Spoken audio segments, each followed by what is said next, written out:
अस्सलाम वालेकुम बच्चे, कैसे हैं सब लोग? आप सब ठीक होंगे। आज हम फर्स्ट ईयर की physics according to new syllabus chapter 3 का टॉपिक पढ़ेंगे, सेंट्रीपिटल फोर्स। ठीक है। सेंट्री का मतलब होता है जो सेंटर की तरफ कर रही होती है, पिटल का मतलब होता है जो कंपेल कर रही होती है, कोई भी ऑब्जेक्ट जिसको सेंटर की तरफ मजबूर किया जा रहा होता है कि वो मूव करे, फोर्स। तो ऐसी फोर्स जो किसी भी ऑब्जेक्ट को कंपेल करेगी, फोर्स करेगी कि वो टुवर्ड्स द सेंटर मूव करे, उसको नाम देंगे सेंट्रीपिटल फोर्स का। अब इसकी डिटेल देखते हैं। कहते हैं Newton second law of motion states that when a force acts on a body its produces acceleration in the same direction. कहते हैं हम लोगों ने ये ना Newton second law F is equal to M में जो हमें पढ़ा था, वो वो सिंपल सा रिलेशन था। वो ये बता रहा था कि अगर किसी बॉडी के ऊपर फोर्स लग रही होती है तो वो उसी डायरेक्शन में उसकी एक्सेलरेशन होती है।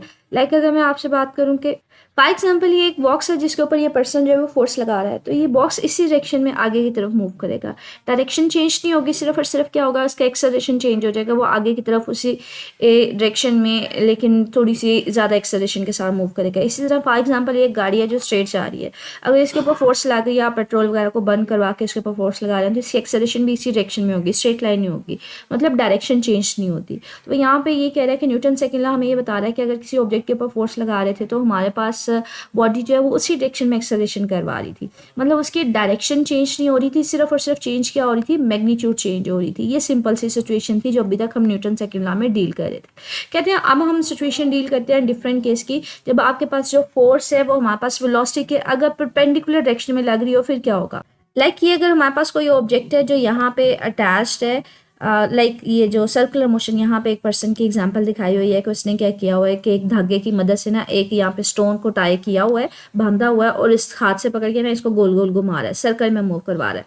अब ये जो स्टोन है ये सर्कल में मूव कर रहा है। अब हर पॉइंट पे ये देखें, जहाँ हर किसी भी पॉइंट पे देखें, ये जो स्टोन है इसकी मोशन जो होगी ना किसी भी पॉइंट पे, वो अलॉन्ग द टेंजेंट होगी। यहाँ पे होगा तो अलॉन्ग द टेंजेंट इसकी स्पीड होगी, और जो फोर्स है, पर्सन जो फोर्स लगा रहा है वो इनसाइड लगा रहा है।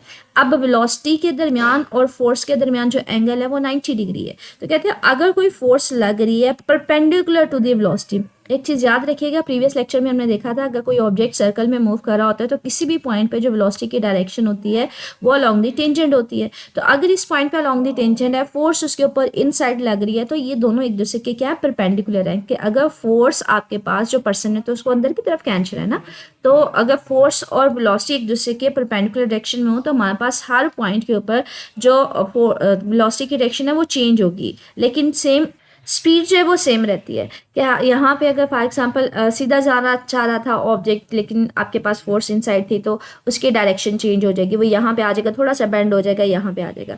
फिर वो स्ट्रेट जाना चाहेगा, फिर फोर्स अंदर की तरफ खींचेगी, फिर वो थोड़ा सा बेंड हो जाएगा। हर पॉइंट पे उसके ऊपर इनसाइड फोर्स लग रही है। तो हम कहते हैं जब वो सर्कल में मूव कर रहा होता है तो हर पॉइंट पे अलॉन्ग द टेंजेंट उसकी डायरेक्शन होती है। तो हर पॉइंट पे डायरेक्शन उसकी डिफरेंट होती है, लेकिन हाँ स्पीड हर पॉइंट पे सेम होती है। लाइक वो यहाँ पे ये वही एग्जाम्पल को थोड़ा सा री एक्सप्लेन कर रहे हैं कि जो फोर्स है वो इनसाइड लग रही है, स्ट्रिंग आपने अंदर की तरफ यहाँ से उसको पकड़ा हुआ है, टाई किया हुआ है, तो फोर्स अंदर की तरफ लग रही है, लेकिन ऑब्जेक्ट जो है वो सीधा जाना चाह रहा है, अलॉन्ग दी टेंजेंट उसकी डायरेक्शन है।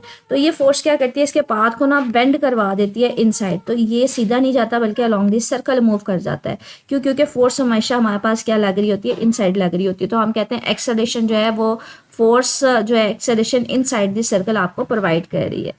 लाइक ये देखिए आपके पास जो ऑब्जेक्ट है वो सीधा जाना चाह रहा है, लेकिन फोर्स इनसाइड लग रही है, एक्सेलरेशन इनसाइड है, तो वो उसको बेंड करवाता रहेगा, तो वो स्ट्रेट नहीं जाएगा बल्कि वो थोड़ा सा अपना पाथ जो है वो लॉन्ग दी सर्कल लेकर जाना चाह रहा होगा। मतलब जाना वो स्ट्रेट जा रहा होगा, लेकिन एक्सेलरेशन की वजह से थोड़ा सा बेंड होगा, वो अलॉन्ग दी सर्कमफेरेंस जो है वो मूव कर रहा होगा। हर पॉइंट पे जो टेंजेंट की डायरेक्शन है वो चेंज हो रही है। तो सर्कुलर पाथ में याद रखिएगा वेलोसिटी जो होती है उसकी डायरेक्शन हर पॉइंट पे चेंज होती है, लेकिन हाँ स्पीड यूनिफॉर्म होती है। ठीक है।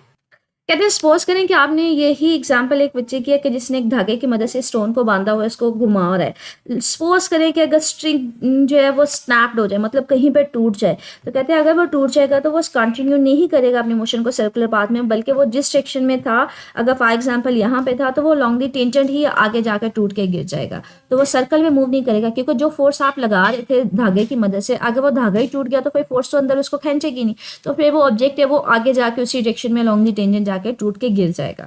लाइक ये देखिए, ये आपने पकड़ा हुआ था धागे को, आप इसको अंदर की तरफ फोर्स लगा रहे थे, अगर कहीं ये आपके हाथ से धागा छूट जाएगा तो ये ऑब्जेक्ट जो है सर्कल में मूव नहीं करेगा, बल्कि वो लॉन्ग दी टेंजेंट आगे जाके सीधा वैसे ही गिर जाएगा।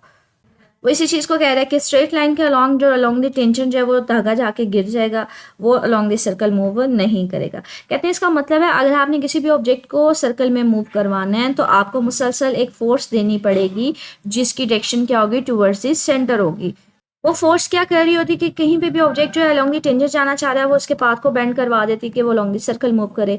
तो यहाँ पे अगर अलॉन्ग द टेंजेंट है तो वो क्या करेगी, उसके पाथ को थोड़ा सा चेंज करवा देगी डायरेक्शन को, कि वो अलॉन्ग द टेंजेंट ना जाए बल्कि थोड़ा सा बेंड होकर along the circumference of the circle move करे। तो कहते हैं हमें एक फोर्स चाहिए होती है जो सिर्फ और सिर्फ कर क्या रही होती है, वो सिर्फ डायरेक्शन को चेंज करवा रही होती है, वो स्पीड चेंज नहीं करवा रही होती। जिस स्पीड से वो ऑब्जेक्ट जाना चाह रहा होगा वो स्पीड वही होगी, लेकिन सिर्फ और सिर्फ उसका पाथ थोड़ा सा बेंड करवा देती है। तो हमें एक फोर्स चाहिए होती है जो ऑब्जेक्ट को पुल कर रही होती है टुवर्ड्स दिस सेंटर, कि वो स्ट्रेट ना जाए बल्कि along the circumference of the circle move करे, थोड़ा सा इनसाइड जो है वो उसको पुल करवा रही होती है। और ये याद रखिएगा ये जो फोर्स होती है इसकी ये परपेंडिकुलर होती है वेलोसिटी के साथ। टेंजेंशियल वेलोसिटी के दरमियान और फोर्स के दरमियान एंगल हमेशा याद रखिएगा परपेंडिकुलर होता है, जो मैंने ऑलरेडी आपको एक्सप्लेन कर दिया है कि for example velocity along the tangent है और फोर्स इनसाइड लग रही होती है तो इनके दरमियान एंगल 90 डिग्री होता है, इसलिए हम कहते हैं ये परपेंडिकुलर है।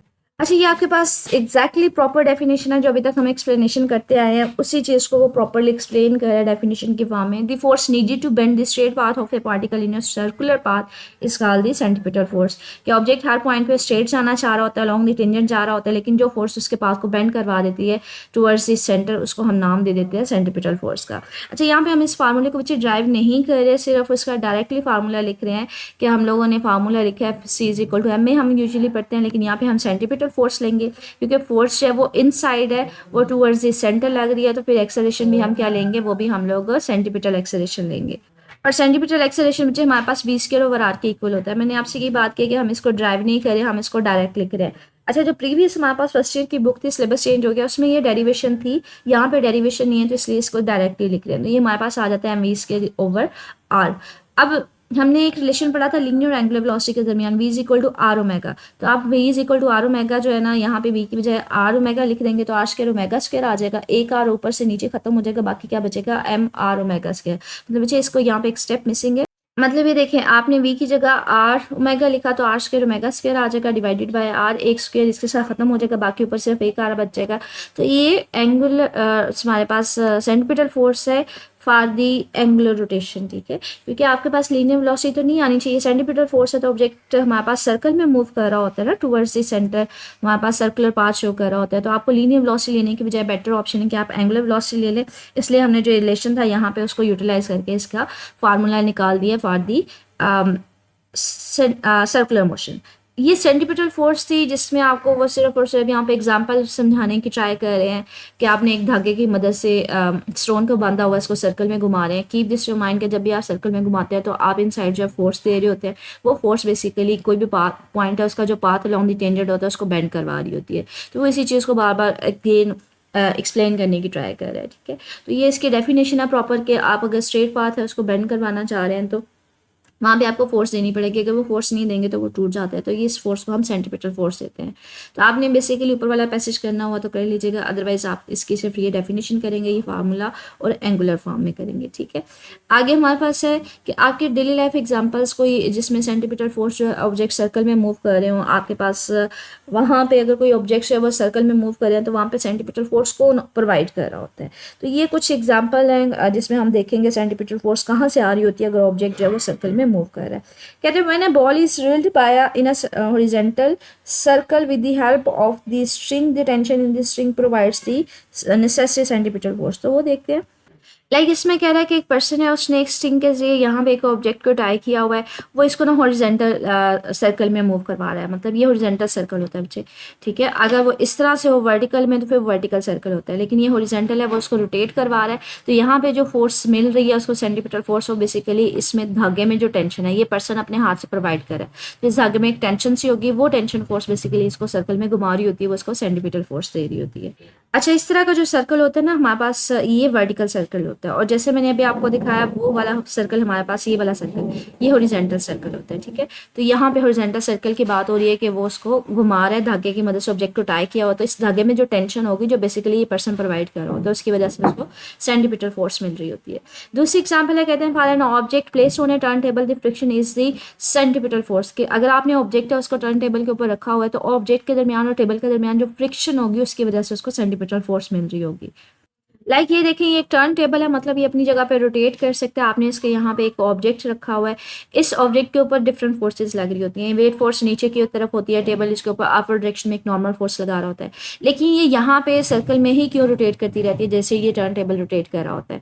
इसका रीज़न ये है कि बच्चे इस ऑब्जेक्ट के नीचे मतलब सर्फेस के दरमियान टेबल के दरमियान जो फ्रिक्शन होती है उसकी वजह से बेसिकली इसको सेंटीमीटर फोर्स मिल रही होती है, जिसकी वजह से जैसे ये टर्न टेबल रोटेट करेगा तो ये भी इसके साथ सर्कल में रोटेट करती रहेगी, ठीक है। तो इसकी वजह से आपको फ्रिक्शन की वजह से मिल रही होती है सेंटीमीटर फोर्स। थर्ड एग्जांपल है, कहते हैं gravitation force is the cause of the earth orbiting around the sun and moon and artificial satellites revolving around the sun. क्या हमें पता है, कहते हैं जो जमीन है वो सूरज के गिर्द घूम रही होती है, तो यहाँ पे वो सर्कल में किस तरह से मूव कर रही होती है, सेंटीमीटर फोर्स उसको कौन प्रोवाइड कर रहा होता है, ये जो सन है इसके ऊपर ग्रेविटेशन फोर्स लगा रहा होता है। बच्चे ग्रेविटी सिर्फ जमीन की नहीं होती, कोई भी ऑब्जेक्ट जिसका मास होता है ना उसकी ग्रेविटेशन फोर्स होती है। तो यहाँ पे मास सूरज का ज़्यादा होता है, तो इसलिए सूरज जो है ना ज़मीन के ऊपर ज़्यादा ग्रेविटी की फोर्स लगा रहा होता है, इसलिए जो ज़मीन है वो सूरज के गिर्द घूम रही होती है। इसके अलावा हम लोगों ने सैटेलाइट्स के बारे में पढ़ा था कि जो सैटेलाइट्स हैं वो भी ज़मीन के गिर्द घूमते हैं, तो यहाँ पे ज़मीन की हम ग्रेविटी की बात करेंगे क्योंकि ज़मीन का वेट ज़्यादा है, तो इसलिए जो है ज़मीन है मास ज़्यादा है इसका, तो इसलिए इसके ऊपर ज़्यादा ग्रेविटी की फोर्स लगाती है, तो जिसकी वजह से उसको सेंटीमीटर फोर्स मिल रही होती है, वो इसके इर्द गिर्द ही चक्कर लगाता रहता है। इसी तरह से आपने मून की एग्जाम्पल देखी होगी, मून की एग्जाम्पल में भी यही है कि आपके पास जो मून है वो चांद जमीन के गिर्द घूमता है, इसमें भी जो ग्रेविटी है वो जमीन, दोनों एक दूसरे के ऊपर ग्रेविटी की फोर्स लगा रहे होते हैं, लेकिन जमीन का मास ज़्यादा होने की वजह से इसकी ग्रेविटी ज़्यादा होगी, इसलिए इसको अपने इर्द गिर्द जो है वो सर्कल में रोटेट करवा रही होती है। नेक्स्ट हमारे पास एग्जाम्पल है, कहते हैं नॉर्मल और perpendicular magnetic force compels a body charge particle to move in a straight path into a circular path. कि हमारे पास ये आप लोगों ने ना मैट्रिक में पढ़ा होगा मैग्नेटिक फील्ड के बारे में, या फिर आगे सेकेंड ईयर में पढ़ेंगे कि अगर कहीं पे मैग्नेटिक फील्ड मौजूद है और यहाँ पे कोई चार्ज पार्टिकल है वो सीधा जाना चाह रहा है, तो मैग्नेटिक फील्ड क्या करती है, उसको सीधा नहीं करवाती बल्कि वो टुवर्ड्स द सेंटर उसकी फोर्स लग रही होती है, तो वो इसका पाथ थोड़ा सा बेंड करवा देगी। इसी तरह से charge particle along the tangent आगे जाना चाह रहा होता है लेकिन फोर्स टुवर्ड्स द सेंटर होती है, फिर उसका पाथ बेंड करवा देती है।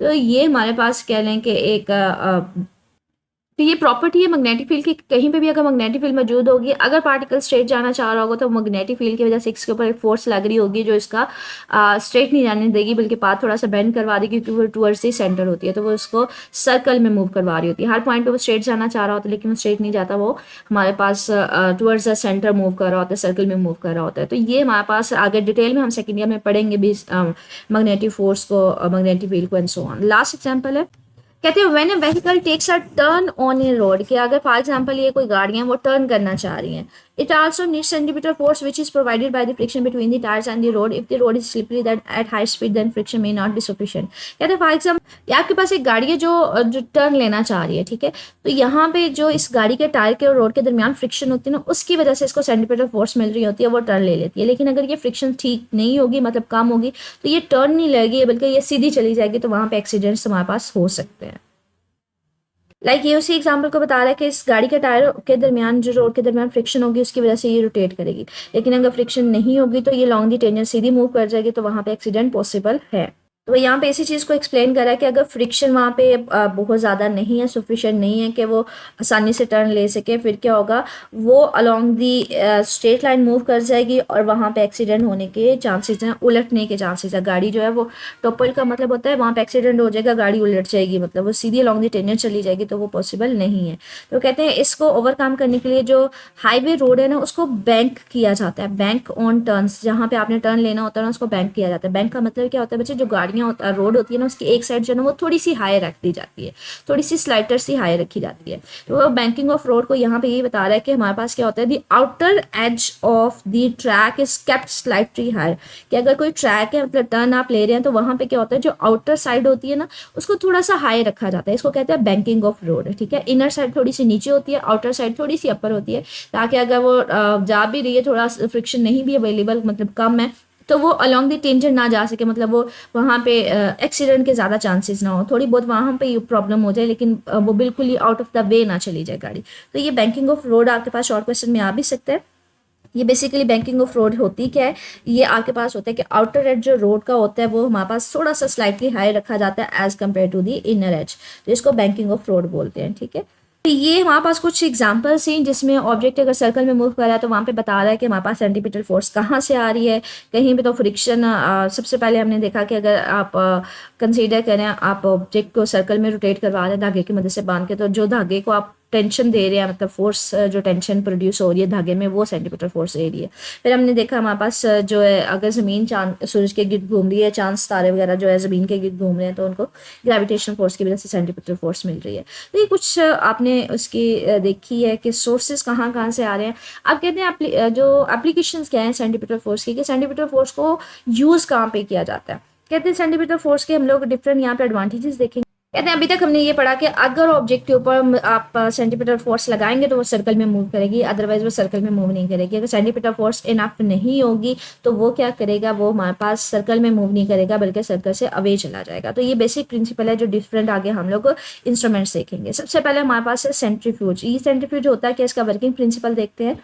कहते हैं ये हमारे पास बेसिकली एक यूजफुल इंस्ट्रूमेंट है जो लेबोरेटरी में इस्तेमाल किया जाता है। ये हमारे पास बेसिकली इसका काम होता है कि अगर डेंसर और लाइटर पार्टिकल्स हैं किसी भी मिक्सर में तो उसके जरिए इसको अलहदा किया जा सकता है। मतलब सेंट्रीफ्यूज में डेंसर और लाइटर पार्टिकल्स को हम लोग अलहदा करते हैं। किस तरह से अलहदा करते हैं, हम लोग क्या करते हैं, एक मिक्सचर होता है उसको बड़ी स्पीड के साथ, हाई स्पीड के साथ रोटेट करवाया जाता है। जो हमारे पास कह लें कि उस सैंपल में लाइटर पार्टिकल्स होते हैं वो टॉप पे आ जाएंगे। इसमें ना सैंपल ट्यूब्स इस्तेमाल की जाती हैं। तो उस सैंपल ट्यूब में आप एक मिक्सर डाल देते हैं जिसमें लाइटर और डेंसर दोनों पार्टिकल्स होते हैं। डेंसर पार्टिकल्स जो होंगे वो हमारे पास बॉटम में बैठना शुरू हो जाएंगे और लाइटर पार्टिकल्स जो होंगे वो क्या होंगे, वो टॉप पे आना शुरू हो जाएंगे। अच्छा, इसमें ना एक चीज़ पे ध्यान रखिए, सेंटीपीटल फोर्स कितनी चाहिए होती है वो डिपेंड कर रही होती है, हमने उसका फार्मूला पढ़ा था mv²/r पे। मतलब सेंटीपीटल फोर्स दो चीज़ों के ऊपर डिपेंड कर रही होती है, एक मास के ऊपर और दूसरा उसकी स्पीड के ऊपर। अगर आपके पास दो ऑब्जेक्ट्स हैं, एक लाइटर एक हैवियर है, तो जिसका मास ज़्यादा होगा ना उसको आपको ज़्यादा सेंटीपीटल फोर्स देनी पड़ेगी सर्कल में घुमाने के लिए। अगर आप उतनी ज़्यादा सेंटीपीटल फोर्स नहीं दे पा रहे तो वो फिर सर्कल में मूव नहीं करेगी, वो लैदा होना शुरू हो जाएगी। तो याद रखिएगा, मैथ्स के लिहाज से हम लोग यहाँ पे बात करेंगे इन सारी एप्लीकेशंस में कि जितना ज़्यादा मैथ्स होगा उतनी आपको सेंटीमीटर फोर्स प्रोवाइड करनी पड़ेगी। अच्छा, यहाँ पे ये उसी चीज़ को डायग्राम को एक्सप्लेन कर रहा है कि हमारे पास पहले वर्किंग प्रिंसिपल बता रहा है कि सेंटीमीटर फोर्स क्या होती है। ऑब्जेक्ट्स को सेंटर में तरफ रोटेट करवाना चाह रही होती है। ऑब्जेक्ट जो है वो लॉन्ग दी टेंजेंट जाना चाह रहा होता है, लेकिन सेंटीमीटर फोर्स क्या करती है, उसको थोड़ा सा बेंड करवा के उसको सर्कल में मूव करवाना शुरू कर देती है। आगे ये सेंट्रीफ्यूज की एग्जाम्पल है कि इसमें एक सैम्पल ट्यूब्स ली जाती हैं। एक ट्यूब में आप क्या करते हैं, मिक्सर स्टार्टिंग में डाल देते हैं। मिक्सर डाल देते हैं, इसमें बच्चे हैवी पार्टिकल्स भी होते हैं, लाइटर पार्टिकल्स भी होते हैं। आप क्या करते हैं, इसको इसके अंदर रख के ना इसको बड़ी स्पीड के साथ, हाई स्पीड के साथ घुमाते हैं। रैपिडली रोटेटिंग रोटर है, मतलब इसको बहुत ज़्यादा स्पीड के साथ इस कंटेनर को घुमाया जाता है। तो क्या होता है, जो बच्चे जो हैवी पार्टिकल्स होते हैं ना, अब उनको हैवी पार्टिकल्स है उनको उतनी ज़्यादा फोर्स नहीं मिल पा रही होती कि वो उसको सेंटीमीटर फोर्स इनफ नहीं मिल पा रही होती, तो वो सर्कल में मूव नहीं करते, वो बॉटम पे बैठना शुरू हो जाते हैं। लेकिन जो लाइटर पार्टिकल्स होते हैं उनको तो थोड़ी सी भी सेंटीमीटर फोर्स का चाहिए कम इनफ होती है सर्कल में मूव करवाने के लिए, तो वो ऊपर होते हैं, टॉप के ऊपर वो मूव कर रहे होते हैं साथ साथ, लेकिन जो हैवी होते हैं वो बॉटम पे बैठ जाते हैं। तो इसी चीज़ को अगेन री एक्सप्लेन कर रहा है कि स्टार्टिंग में मिक्सर इस तरह से था जिसमें हैवी और लाइटर दोनों थे, लेकिन जब आप इसको बड़ी स्पीड के साथ घुमाते हैं तो जो हैवी पार्टिकल्स होते हैं उनको इनफ सेंटीमीटर फोर्स नहीं मिल रही होती, क्योंकि उनको बहुत ज़्यादा चाहिए होती है सर्कल में घूमने के लिए। लेकिन अगर उनको नहीं मिल पा रही होती तो वो सर्कल में नहीं घूमते, वो बॉटम पे बैठना शुरू हो जाते हैं। लेकिन जो लाइटर पार्टिकल हैं वो सारे ऊपर इकट्ठा हो जाएंगे। ठीक है, तो ये हमारे पास एक वे होता है जिसके जरिए आप हैवी और लाइटर को अलहदा कर सकते हैं। इसी तरह से आपके पास नेक्स्ट एग्जाम्पल है, जो आप ड्रायर मशीन अपने घरों में इस्तेमाल करते हैं। वॉशिंग मशीन के बाद आप लोग कपड़ों को ड्राई करते हैं ना, तो ये ड्राई मशीन है। कहते हैं उसमें भी आप क्या कर रहे होते हैं, इसमें भी आप यही प्रिंसिपल सेंटीमीटर फोर्स का ही इस्तेमाल कर रहे होते हैं। सेंटीमीटर फोर्स में अगर आप देखें, आपके घरों में ड्राई मशीन कुछ इस तरह से होती है, उसके साइडों पे ना ये सुराख बने होते हैं। आप क्या करते हैं, इसके अंदर कपड़े डाल देते हैं। अब कपड़े इसमें डाल दिए तो आप इसको क्या कर रहे होते हैं, इसको घुमा रहे होते हैं। आपने अगर देखा हो कभी, तो जब कपड़े इसमें घूमते हैं तो बच्चे कपड़े जो होते हैं ना वो लाइटर होते हैं, लेकिन जो इसमें वाटर मॉलिक्यूल्स होते हैं वो हैवी होते हैं। जब आप इसको घुमा रहे होते हैं, अगर इसको घुमाते हैं ना, तो बच्चे जो वाटर मॉलिक्यूल्स होते हैं उनका मैस ज़्यादा होता है, पानी का मैस ज़्यादा होता है, तो उनको इनफ फोर्स नहीं मिल पा रही होती कि वो सर्कल में घूमें। तो वो क्या करते हैं, ये जो सुराख होते हैं ना, इसके जरिए जो है वो बाहर निकलना शुरू हो जाते हैं, मतलब वो सर्कल से दूर जाना शुरू हो जाते हैं। कपड़े हल्के होते हैं तो इसलिए वो सर्कल में घूमते रहते हैं। इस तरह से हमारे पास वाटर मॉलिक्यूल्स अलहदा हो जाते हैं कपड़ों से और कपड़े हमारे ड्राई हो जाते हैं। तो यहाँ पे इसी बात को कह रहा है। वाटर जो है वो मूव कर जाता है आउटवर्ड टू दी वॉल्स, और वो वॉल्स में होल्स होते हैं इसके जरिए वो बाहर आ जाता है। और जो हमारे पास ये बात करें थ्रू दी होल्स वो बाहर आ जाते हैं, लेकिन जो कपड़े होते हैं वो थोड़े हल्के होते हैं तो उनको सेंटीमीटर फोर्स मिल रही होती है, वो सर्कल में घूमते रहते हैं, इसलिए वो ड्राई जल्दी क्विकली हो जाते हैं। ठीक है, तो इस इन शॉर्ट इसमें भी आप क्या कर रहे होते हैं, आप लाइट और हैवी पार्टिकल्स को लैदा कर रहे होते हैं। वाटर मॉलिक्यूल्स हैवी होते हैं, उनको इनफ सेंटीमीटर फोर्स नहीं मिल रही होती, इसलिए वो सर्कल में मूव नहीं करते, वो होल्स के जरिए सर्कल से दूर चले जाते हैं, बाहर निकल जाते हैं। लेकिन जो कपड़े हैं वो लाइटर होते हैं तो वो घूमते रहते हैं। आगे हमारे पास एग्जाम्पल है क्रीम सेपरेटर की, जिसको हम लोग कहते हैं मक्खन आप अलहदा करने के लिए हम मशीन इस्तेमाल करते हैं। कहते हैं ये यूज़ होता है कि आपने अगर दूध में से मक्खन बाहर निकालना तो कैसे निकालेंगे, तो कहते हैं आप क्या करते हैं, इस तरह की चीज़ की शेप होती है, इसके अंदर आप दूध डाल देते हैं जिसमें मतलब मलाई वगैरह आई होती है, तो उसको बड़ी स्पीड के साथ घुमाते हैं। जो मक्खन के पार्टिकल्स होते हैं ना, मलाई के पार्टिकल्स होते हैं बच्चे, वो हल्के होते हैं, तो उनको तो सेंटीमीटर फोर्स मिल रही होती है, तो वो तो सेंटर के इकट्ठे होना शुरू हो जाते हैं। लेकिन जो दूध होता है वो हैवी होता है, उसका मैस ज़्यादा होता है, तो उसको अगर सेंटीमीटर फोर्स इनफ नहीं मिल रही होती तो वो सर्कल में नहीं घूमेंगे, बल्कि वो साइडों से होते होते इसके जरिए बाहर आ जाएंगे। तो कहते हैं सिंक्स जो मिल्क है वो मिक्सचर होता है लाइटर और हैवी पार्टिकल्स का। तो जो लाइटर पार्टिकल्स होते हैं, जो मक्खन होता है, वो क्या करते हैं, वो घूमता रहता है, वो सेंटर के पास पास इकट्ठा हो जाता है। लेकिन जो हैवी दूध के पार्टिकल्स होते हैं वो यहाँ पे आपने ग्लास वगैरह रखा होता है, कुछ कंटेनर वगैरह रखा होता है, जिसके जरिए वो यहाँ से सर्कल में नहीं घूमते, वो अलहदा होते हैं, यहाँ से बाहर फिल्टर आउट हो जाता है। ये देखिए इस तरह से वर्किंग हो रही होती है कि हमारे पास क्रीम सेपरेटर इस तरह से होते हैं, आपके पास इनके अंदर दूध डाला होता है और वो उसको घुमा रहे होते हैं, यहाँ से दूध को फिल्टर आउट कर लिया जाता है और सेंटर में यहाँ पे आपके पास मक्खन इकट्ठा होना शुरू हो जाता है। अच्छा, ये लॉन्ग क्वेश्चन है हमारा सेंटीमीटर फोर्स का। ओवरऑल आपसे एप्लीकेशंस पूछी जा सकती हैं। सेंटीमीटर फोर्स की डेरिवेशन तो नहीं है बच्चे, प्रीवियस में तो ये इंपॉर्टेंट लॉन्ग क्वेश्चन था क्योंकि इसमें प्रॉपर इस फार्मूले को ड्राइव किया गया था। यहाँ पे नहीं है तो ये थोड़ा सा सिलेबस चेंज हुआ, तो अभी आइडिया करना थोड़ा डिफिकल्ट है, लेकिन ये इसमें एप्लीकेशंस एक से ज़्यादा डिस्कस हुई हैं, तो एप्लीकेशंस के ऊपर नोट पूछा जा सकता है। इसकी डेफिनेशन, ये फार्मूला आप कर लीजिएगा और साथ में इसकी डेली लाइफ एग्जाम्पल्स। ठीक है, तो ट्राई करें, सारे कर लें अभी इसको, लेकिन इंपॉर्टेंट इसमें एप्लीकेशंस ही हैं जो आपसे पूछी जा सकती हैं, इनके ऊपर लॉन्ग क्वेश्चन पूछा जा सकता है। तो सेंटीमीटर फोर्स की डेफिनेशन, फार्मूला और साथ में ये इसकी एप्लीकेशन एग्जांपल्स एक दो कर लीजिएगा तो बेटर ऑप्शन है। और इसमें ये बैंकिंग ऑफ रोड लास्ट में देख लीजिएगा। ठीक है, ये सेकेंड एमसीक्यू है, कहते हैं body travelling in a circle at a constant speed. अगर वो सर्कल में ट्रैवल कर रही है तो उसकी कांस्टेंट वेलोसिटी तो कांस्टेंट नहीं होती क्योंकि डायरेक्शन चेंज हो रही होती है। एक्सेलरेटेड नॉट एक्सेलरेटेड ऐसा भी नहीं होता है, वेलोसिटी चेंज हो रही है तो एक्सेलरेशन भी आएगी। इनवर्ड रेडियल एक्सेलरेशन, हाँ एक्सेलरेशन टुवर्ड्स द सेंटर होता है क्योंकि centimetre force towards the centre होती है, तो वो इसलिए इसको सेंटर की तरफ खींच रही होती है, इसलिए हम कहते हैं कि रेडियल एक्सेलरेशन होगा जो अलोंग द रेडियस होता है। मतलब अगर कोई ऑब्जेक्ट अलोंग द सर्कल जा रहा है तो उसके ऊपर इनसाइड जो फोर्स लग रही होती है सेंटीमीटर फोर्स, तो एक्सेलरेशन भी टुवर्ड्स द सेंटर ही होगा, तो ये अलोंग द रेडियस होता है, इसलिए हमारे पास इसका करेक्ट ऑप्शन क्या, इसका बी ऑप्शन जो है वो करेक्ट होगा। अच्छा, यहाँ पे 3.3 शॉर्ट क्वेश्चन है, how do we get butter from the milk. तो इसमें क्रीम सेपरेटर वाला आप इसमें आंसर लिख सकते हैं। ठीक है, आगे 3.5 शॉर्ट क्वेश्चन है, कहते हैं why it is harder for a car to take turn at high speed than at lower speed. अगर उसकी आप स्पीड हाई कर दें तो आपको टर्न लेना ज़्यादा मुश्किल हो जाता है एज़ कम्पेयर टू अगर आप उसकी स्पीड कम करें। कम स्पीड पे आप टर्न आराम से ले सकते हैं। तो यहाँ पे ये कह रहे हैं सेंटीमीटर फोर्स होता है उसका फार्मूला होता है m/v/r, मतलब स्पीड के ऊपर सेंटीमीटर फोर्स डायरेक्टली डिपेंड करेगी। जितनी ज़्यादा स्पीड हाई होगी उतनी ज़्यादा आपको फोर्स ज़्यादा देनी पड़ेगी सेंटर में सर्कल में मूव करवाने के लिए, टर्न करवाने के लिए।